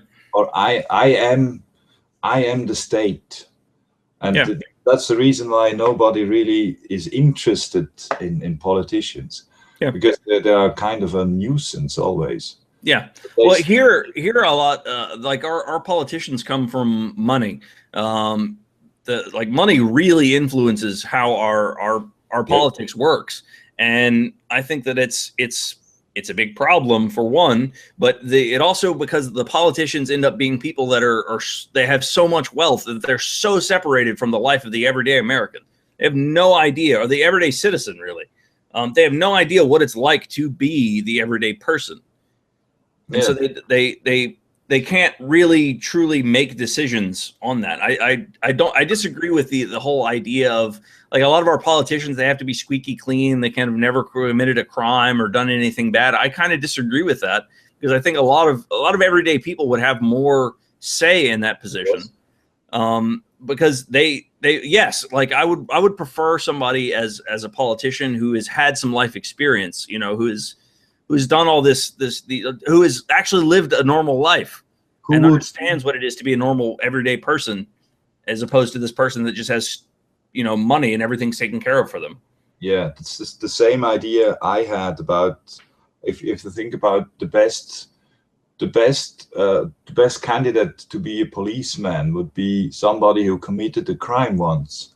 Yeah. Because if you know both sides, you can decide where to stand and where to work, and you can relate to the idea to think like the others. Well, there was a show I was watching not that long ago. There was a cop on, and he was talking about his idea. He's talking about the policies inside a police department. He was an ex-cop, and he was talking about how the policies inside the police department enforce him, like they continue to reinforce bad behavior. So, for instance, he had to get a certain, you know, there was an unofficial quota of tickets or an unofficial quota of things he had to do, or arrests he had to make. And they'd give him like a really nice area. And he goes, that really nice area, there is no crime going on. So he would have to leave that area and go to the areas where crime was going on to bust people, simply so he can meet his quotas. Where he said, you know, in reality, what he should have been doing being assigned to the area he was in is he should have been being a civil servant, which is what police ultimately should be. He should be, you know, out there helping old ladies cross the street, help picking up trash, help organizing community events and stuff like that as a policeman that also has the ability to enforce the law. And he thinks that, you know, if he looked through like some old paperwork, like all the way back in the 70s, and they were still doing the same tactics and doing the exact same thing they were doing decades ago, and nothing's changed. Yeah. No one's taken any incentive to improve the areas where the crime is going on. They've all just, you know, just arrest them. Just write ticket. We have kind of very decent people working in the police force in Switzerland. Not all. There are lots of really good police out there, and I've got nothing but respect for a bunch of those people. But there are a bunch of shitheads because it doesn't take much. There's a high demand for police officers here, and it doesn't take much to become a police officer. You got to work a little bit. I'm not saying that it's, you know, it's super easy. You got to work a little bit, but you don't have to have any sort of real thinking. And I don't think there's enough emphasis on psychological health in police officers. So that's mainly then the difference, because we have 3 different polices in Switzerland. One is for the federal police, one is the state police, and one is the regional police. And for an example, if you want to join the state police, you have to be able to get into the school, and they are really, really good in deciding which people they really want. Because for an example, they always get around 500 apprentices and only take 5 or 10. That's really good for the school, and you don't make it through the school. Everybody. It should be hard. You should be held to a high standard. Like, you're wielding a lot of power as a police officer. You really are, and you do need a high standard for those people. I will always can't understand the argument of the criminals. If you see police approaching and do the run, what do you expect? Right. Yeah. I agree with that. Yeah. In America, I would expect some bullets in my ass. Yeah.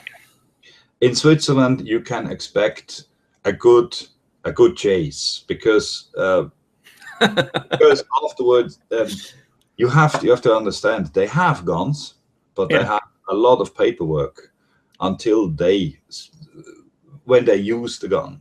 Yeah. So gun is really the last Alamo, like that. So they try. That's what they're supposed to do here, but it doesn't always work out that way.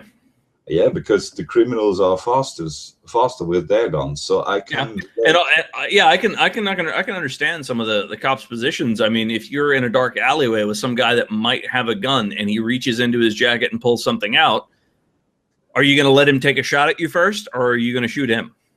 Yeah, that's kind of the problem in Switzerland, because officially they have to wait to take a shot at themselves before they can shoot back. Here, I don't know. I think the only, like, even as citizens, I think the only thing I have to do in order to, if I shot and killed someone, is I have to be in fear of my life. Yeah. And if I've shot and killed someone, I mean, self-defense. Yeah, I know. It has to be in self-defense, but not only just self-defense. It has to be, you have to be in fear of your life. That has to be that's the rule. I think establishing that in court is a little difficult, but it's. Yeah, with the mental problems of certain people in America, it's very easy to be in fear of their own life, because they are so kind of the lower intelligence scale, I would say. And a lot of people don't like the whole idea of rating people on intelligence. And I'm not, or saying, oh, well, this group of people is dumber than this other group of people. I disagree with them to the point that it exists. Like it's a thing.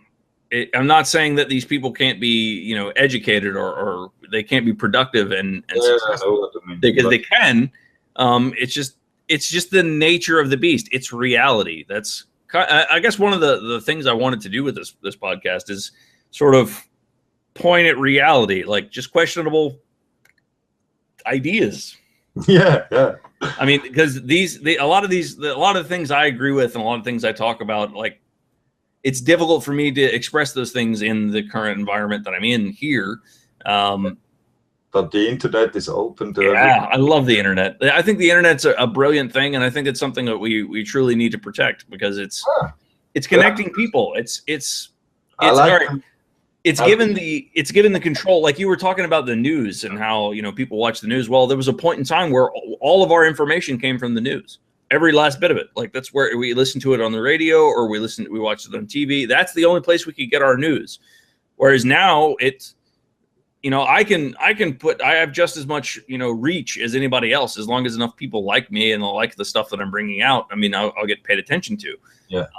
And also, like, you can go to news websites. Like there's just tons of them, and you can get. It's more than it's giving more power to the people and less power to the corporations, or less power to the people that are controlling the news media. Not necessarily that they're doing it in a negative way. I just think that they play, especially here in America, it's really bad. All right, so there was a vlog that I did about it. There was some really, like, some stuff going on overseas with our war, that we tend to fight everyone because we're going to free your ass with bombs. That's how we roll. So we got this going on, and there was a news story about how Justin Bieber had gotten a DUI or something. And I think this is the most ridiculous shit. Who cares? Who cares if he got a DUI when there's wars going on? The best example was those students, Black Lives Matter or what? Oh, that was all right. So Paris. Yeah. What the hell?